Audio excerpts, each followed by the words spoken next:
سالم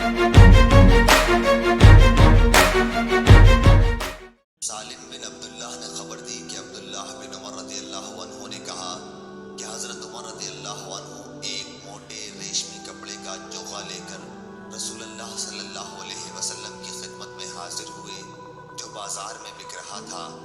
کہنے لگے، یا رسول اللہ صلی اللہ علیہ وسلم، آپ اسے خرید لیجئے اور عید الوفود کی پذیرائی کے لیے اسے پہن کر زینت فرمایا کیجئے۔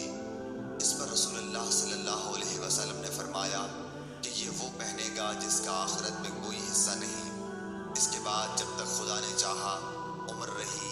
پھر ایک دن رسول اللہ صلی اللہ علیہ وسلم نے خود ان کے پاس ایک ریشمی چوغا تحفے میں بھیجا۔ حضرت عمر رضی اللہ عنہ نے اسے لیے ہوئے آپ کی خدمت میں حاضر ہوئے اور کہا کہ یا رسول اللہ، آپ صلی اللہ علیہ وسلم نے تو یہ فرمایا کہ اس کو وہ پہنے گا جس کا آخرت میں کوئی حصہ نہیں، پھر آپ نے یہ میرے پاس کیوں بھیجا؟ رسول اللہ صلی اللہ علیہ وسلم نے فرمایا کہ میں نے اسے تیرے پہننے کو نہیں بھیجا، بلکہ اس لیے کہ تم اسے بیچ کر اس کی قیمت اپنے کام میں لاؤ۔ صحیح بخاری حدیث نمبر 948۔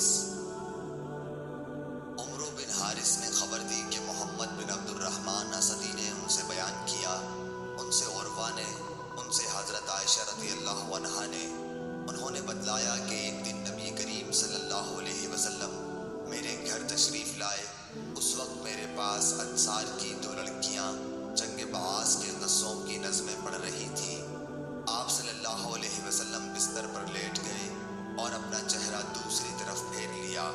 اس کے بعد حضرت ابو بکر رضی اللہ عنہ آئے اور مجھے ڈانٹا اور فرمایا کہ یہ شیطانی باجا نبی کریم صلی اللہ علیہ وسلم کی موجودگی میں۔ آخر نبی کریم صلی اللہ علیہ وسلم ان کی طرف متوجہ ہوئے اور فرمایا کہ جانے دو، خاموش رہو۔ پھر جب حضرت ابو بکر دوسرے کام میں لگ گئے تو میں نے انہیں اشارہ کیا اور وہ چلی گئیں۔ صحیح بخاری حدیث نمبر 949۔ اور یہ عید کا دن تھا۔ حبشہ سے کچھ لوگ ڈھالوں اور برچھیوں سے کھیل رہے تھے۔ اب یا خود میں نے کہا، یہ نبی اکرم صلی اللہ علیہ وسلم نے فرمایا کہ تم یہ کھیل دیکھو گی؟ میں نے کہا جی ہاں۔ پھر آپ صلی اللہ علیہ وسلم نے مجھے اپنے پیچھے کھڑا کر لیا۔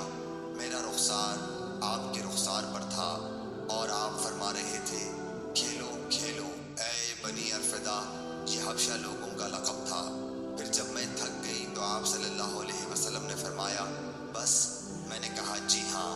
آپ صلی اللہ علیہ وسلم نے فرمایا کہ جاؤ۔ صحیح بخاری حدیث نمبر 950۔ زبید بن حارث نے خبر دی، انہوں نے کہا کہ میں نے شعبی سے سنا، ان سے برا بن عازب رضی اللہ عنہ نے بیان کیا کہ میں نے نبی کریم صلی اللہ علیہ وسلم سے سنا، آپ صلی اللہ علیہ وسلم نے عید کے دن خطبہ دیتے ہوئے فرمایا کہ پہلا کام جو ہم آج کے دن عید الاضحیٰ میں کرتے ہیں یہ ہے کہ پہلے ہم نماز پڑھیں، پھر واپس آ کر قربانی کریں۔ جس نے اس طرح کیا وہ ہمارے طریق پر چلا۔ صحیح بخاری حدیث نمبر 951۔ ابو اسامہ نے بیان کیا، ان سے ہشام بن عروہ نے، ان سے ان کے باپ عروہ بن زبیر نے، ان سے حضرت عائشہ رضی اللہ عنہا نے، آپ نے بتلایا کہ حضرت ابو بکر رضی اللہ عنہ تشریف لائے تو میرے پاس انصار کی 2 لڑکیاں وہ اشعار گا رہی تھیں جو انصار نے بعاث کی جنگ کے موقع پر کہے تھے۔ حضرت عائشہ رضی اللہ عنہا نے کہا کہ یہ گانے والیاں نہیں تھیں۔ حضرت ابو بکر رضی اللہ عنہ نے فرمایا کہ رسول اللہ صلی اللہ علیہ وسلم کے گھر میں یہ شیطانی باجے اور یہ عید کا دن تھا۔ آخر رسول اللہ صلی اللہ علیہ وسلم نے حضرت ابو بکر سے فرمایا، اے ابو بکر، ہر قوم کی عید ہوتی ہے اور آج یہ ہماری عید ہے۔ صحیح بخاری حدیث نمبر 952۔ عبداللہ بن ابی بکر بن انس نے خبر دی اور انہیں انس بن مالک رضی اللہ عنہ نے، عبداللہ بن ابی بکر بن انس نے خبر دی اور انہیں انس بن مالک رضی اللہ عنہ نے، آپ نے بتلایا کہ رسول کریم صلی اللہ علیہ وسلم عید الفطر کے دن نہ نکلتے جب تک کہ آپ صلی اللہ علیہ وسلم چند کھجوریں نہ کھا لیتے۔ اور مرجی بن رجا نے کہا کہ مجھ سے عبید اللہ بن ابی بکر نے مجھ سے انس رضی اللہ عنہ نے نبی کریم صلی اللہ علیہ وسلم سے پھر یہی حدیث بیان کی کہ آپ طاق عدد کھجوریں کھاتے تھے۔ صحیح بخاری حدیث نمبر 953۔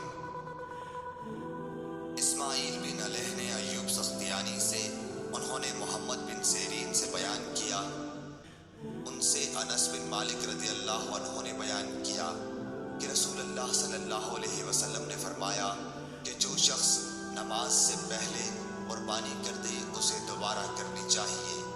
اس پر ایک شخص ابو بردہ نے کھڑے ہو کر کہا کہ یہ ایسا دن ہے جس میں گوشت کی خواہش زیادہ ہوتی ہے، اور اس نے اپنے پڑوسیوں کی تنگی کا حال بیان کیا۔ نبی کریم صلی اللہ علیہ وسلم نے اس کو سچا سمجھا۔ اس شخص نے کہا کہ میرے پاس 1 سال کی پٹھیا ہے جو گوشت کی 2 بکریوں سے بھی مجھے زیادہ پیاری ہے۔ نبی کریم صلی اللہ علیہ وسلم نے اس پر اسے اجازت دے دی کہ وہ یہ قربانی کرے۔ اب مجھے معلوم نہیں کہ یہ اجازت دوسروں کے لیے بھی ہے یا نہیں۔ صحیح بخاری حدیث نمبر 954۔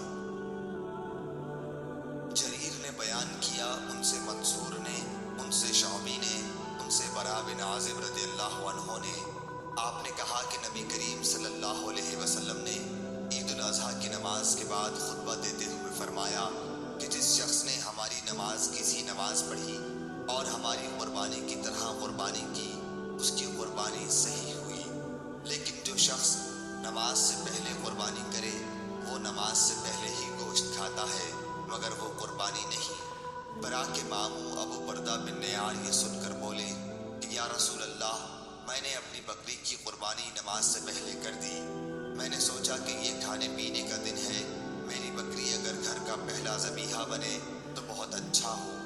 اس خیال سے میں نے بکری ذبح کر دی اور نماز سے پہلے ہی اس کا گوشت بھی کھا لیا۔ اس پر آپ نے فرمایا کہ پھر تمہاری بکری گوشت ہی بکری ہوئی۔